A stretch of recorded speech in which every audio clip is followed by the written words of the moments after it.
कि कोई case study पढ़ रहा था मैं। केरला के एक स्कूल में एक स्टूडेंट ने लिखी थी जो पास आउट हो चुका था कई साल पहले। उन्होंने कहा था कि मेरी टीचर होती थी सुब्रमण्यम स्वामी, बड़ी हट्टी कट्टी लंबी तगड़ी, मतलब एक आकर्षण का केंद्र जो होता है ना, करीब 5 फुट 10 इंच की हाइट और बहुत अच्छी सेहतमंद सुंदर महिला। और सुंदर का ये कोई क्राइटेरिया नहीं कि उसका रंग रूप कैसा है, उसका मन बहुत सुंदर। उस स्टूडेंट ने लिखा कि मुझे याद है कि जब मैं दूसरी तीसरी कक्षा में पढ़ता था, टीचर ने होमवर्क दिया, आपको भी मिलता है ना। मैंने होमवर्क कंप्लीट किया और उस दिन अनफॉर्चुनेटली, वैसे तो फॉर्चुनेटली होता है कि माता पिता अगर इतना ध्यान दें, मैंने इसलिए कहा अनफॉर्चुनेटली कि उस दिन मेरे पिता ने मेरी कॉपी नोटबुक चेक कर ली और वो होमवर्क जो दिया गया था पहले दिन का, उसको पेज पलट के भी देख लिया कि टीचर ने चेक कर रखा है। टीचर ने जो चेक कर रखा था ना, उसमें ये लिख रखा था कि वेरी गुड।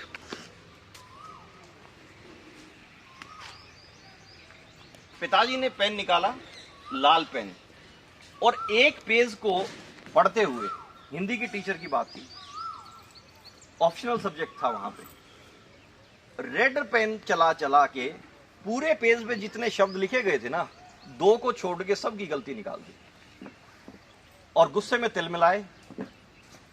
गुस्सा इस बात का था कि मैं बच्चे को कहां पढ़ा रहा हूं, इस टीचर ने तो कर दिया भला भाई, सारी गलतियां हैं, यानी कि 40 शब्द लिखे हैं तो 38 गलत हैं, 2 ठीक हैं, और शाबाशी दे रखी है, शाबाश।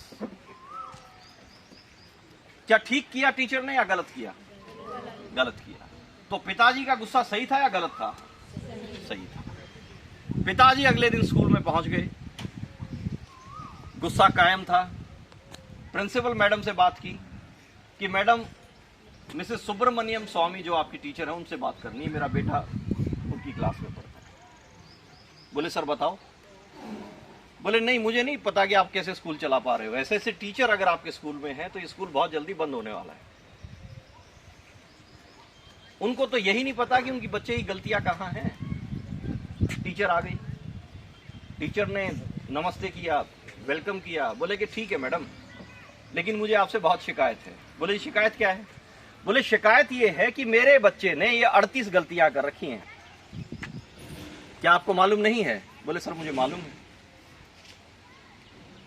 अब ये बात सुन के पिताजी खामोश हो गए, क्योंकि उनको तो ये लग रहा था ना कि टीचर कहे कि मुझे मालूम नहीं है। जब पूछा कि आपको मालूम नहीं है, टीचर ने कहा सर मुझे मालूम है,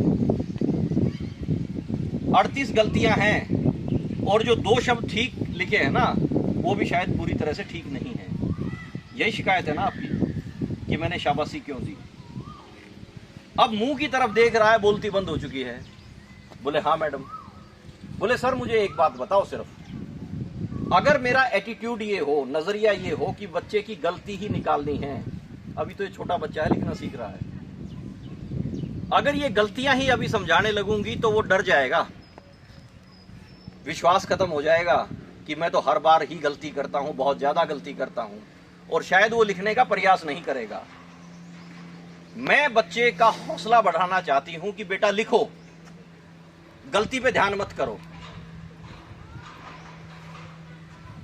अगर हम शब्द लिखना सीखेंगे टेढ़े मेढ़े, गलत, उल्टी सुल्टी मात्रा, तो एक विश्वास तो बढ़ेगा कि हम लिख तो सकते हैं। सर ये मेरी सोच है और कुछ नहीं।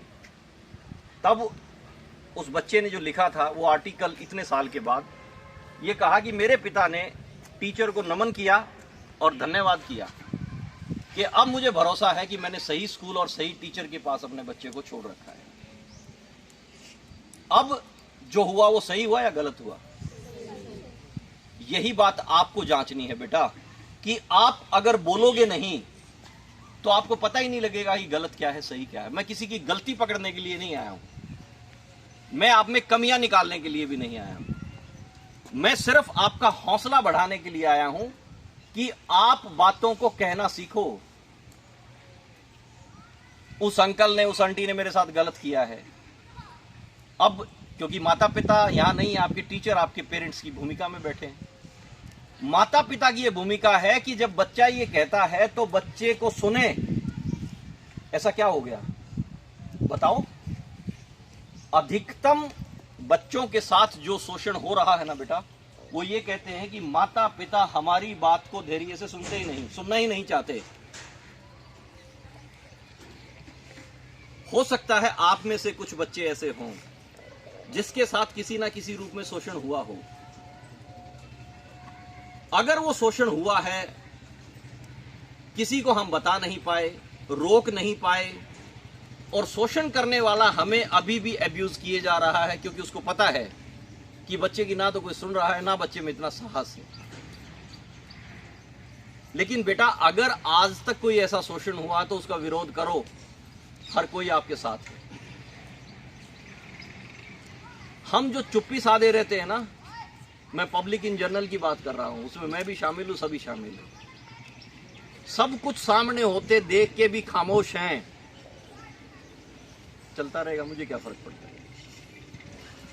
हर कोई यही तो कहता है, पड़ोसी के घर में कोई घटना घट गई, घटती रहेगी, मुझे क्या लेना देना भाई। लेना देना पड़ेगा एक दिन। अच्छा पड़ोस आपकी शोहरत बढ़ाएगा, और कल जो घटना उस पड़ोसी के घर में घट गई है, क्या आप निश्चिंत रहोगे कि अगले दिन आपके साथ नहीं हो सकता?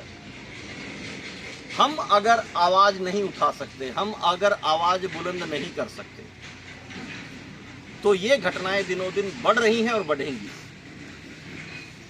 Child helpline number women and child development ministry Bharat सरकार ने जारी कर रखा है। शायद आपको मालूम होना चाहिए, शायद आपको बहुत से बच्चों को वो भी मालूम नहीं होगा।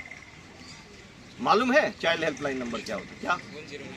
वेरी गुड, ताली बजाओ इसमें। क्या सबको मालूम था 1098 चाइल्ड हेल्पलाइन नंबर है?